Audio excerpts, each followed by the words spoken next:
இன்றைக்கி இந்த வீடியோவில் சூப்பரான ரோட் சைட் சிக்கன் சால்னா ரெசிபி தான் பார்க்க போகிறோம்.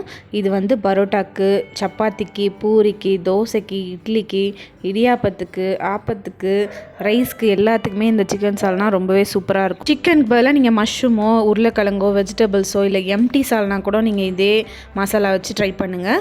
இந்த ரெசிபி எப்படி பண்ணுறதுன்னு பார்க்கலாமா? ஃபஸ்ட்டு ஒரு பேன் வச்சுட்டு அதில் 1 டேபிள் ஸ்பூன் ஆயில் சேர்த்துட்டு 1 டேபிள் ஸ்பூன் தனியாகவும், ஒரு 3 காஞ்ச மிளகா, கொஞ்சமாக வேர்க்கடலை, 1 டீஸ்பூன் வந்து பொட்டுக்கடலை, 1/2 டீஸ்பூன் வந்து கசகசா, பட்டை, கிராம்பு, ஏலக்காய்லாம் எல்லாம் ஒன்று சேர்த்துக்கிட்டு ஒரு 1/2 பிரிஞ்சி இலையும், 1 டீஸ்பூன் மிளகு, 1 டீஸ்பூன் சீரகம், ஒரு 4-5 முந்திரி பருப்பும் சேர்த்துக்கிட்டு நல்லா கிளறி விடணும். கொஞ்சம் நல்லா ஒரு 2 நிமிஷத்துக்கு வந்து வறுக்கணும். இது நல்லா வறுப்பட்ட பிறகு கொஞ்சமாக தேங்காய் வந்து நான் துருவி வச்சுருக்கேன், அந்த தேங்காவும் ஆட் பண்ணிவிட்டு ஒரு 10 செகண்ட் மட்டும் கிளறிட்டு ஆஃப் பண்ணிடணும்.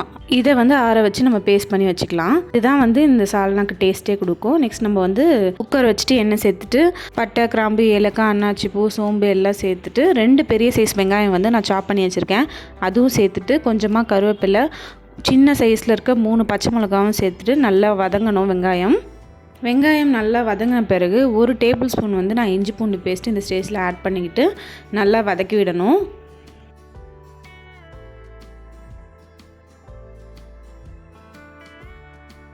இஞ்சி பூண்டு பேஸ்ட் நல்லா வதங்கின பிறகு 2 பெரிய சைஸ் தக்காளி சின்ன சின்னதாக கட் பண்ணி வச்சுருக்கேன், அதையும் நான் சேர்த்துக்கிறேன். தக்காளியும் நல்லா வதங்கின பிறகு ஒரு 1/4 டீஸ்பூன் மஞ்சள் பொடி, 1 டீஸ்பூன் மிளகாய் பொடி, 1 டீஸ்பூன் தனியா பொடி, தேவையான அளவு சால்ட் எல்லாமே இந்த ஸ்டேஜ்லேயே நான் சேர்த்துட்டு இந்த மசாலா ஸ்மெல் போனது பிறகு நம்ம வந்து சிக்கன் ஆட் பண்ணிக்கலாம்.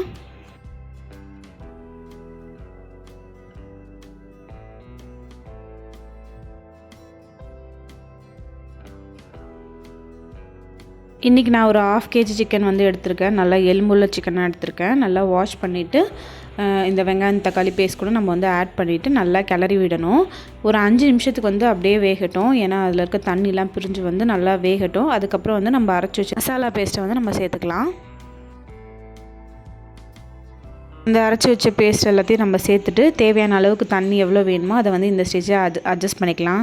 நான் மொத்தமாக பார்த்திங்கன்னா ஒரு 2 கப் தண்ணி ஊற்றிருந்தேன். இப்போ 1 கப் சேர்த்துட்டு கிளறி விட்டு இன்னொரு கப் தண்ணியும் சேர்த்துட்டு நல்லா கிளறிட்டு லாஸ்ட்டாக கொத்தமல்லியும் போட்டுட்டு குக்கர் மூடி வச்சிட்டேன்.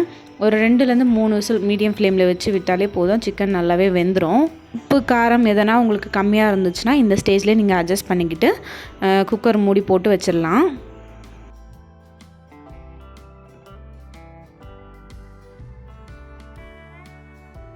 நான் மொத்தமாக ஒரு 3 விசில் விட்டுருந்தேன் மீடியம் ஃப்ளேமில் வச்சு. சிக்கன் நல்லாவே வெந்துருச்சு, எண்ணெய் பிரிஞ்சு நல்லா சிக்கன் சால்னா வந்து ரெடி ஆகிடுச்சு. கடைசியாக வந்து நிறைய கொத்தமல்லி வந்து சேர்த்துக்கிட்டேன். உங்களுக்கு வந்து இன்னமும் வந்து தண்ணியாக வேணும்னு நினச்சிங்கன்னா வந்து தண்ணி ஆட் பண்ணிக்கலாம். ஏன்னா இதில் வந்து நம்ம தேங்காய், உடச்சக்கடலை, வேர்க்கடலை எல்லாம் சேர்த்துருக்கிறதுனால வந்து கெட்டியாகிட்டே இருக்கும். ஸோ வந்து நீங்கள் தண்ணி எவ்வளோ வேணுமோ கன்சிஸ்டன்சி வந்து நீங்கள் உங்களுக்கு ஏற்ற மாதிரி மாற்றிக்கலாம். பரோட்டா, இட்லி, தோசை, சப்பாத்தி, இடியாப்பம், பூரி எல்லாத்துக்குமே சாதத்துக்கு கூட மேட்ச் ஆகிற மாதிரி சூப்பரான சிக்கன் சால்னா வந்து ரோட் சைட் சிக்கன் சால்னா வந்து ரெடி ஆகிடுச்சு. கண்டிப்பாக நீங்களும் இந்த ரெசிபியை வந்து ட்ரை பண்ணி பாருங்கள். நெக்ஸ்ட் வீடியோவில் பார்க்கலாம். Thank you all.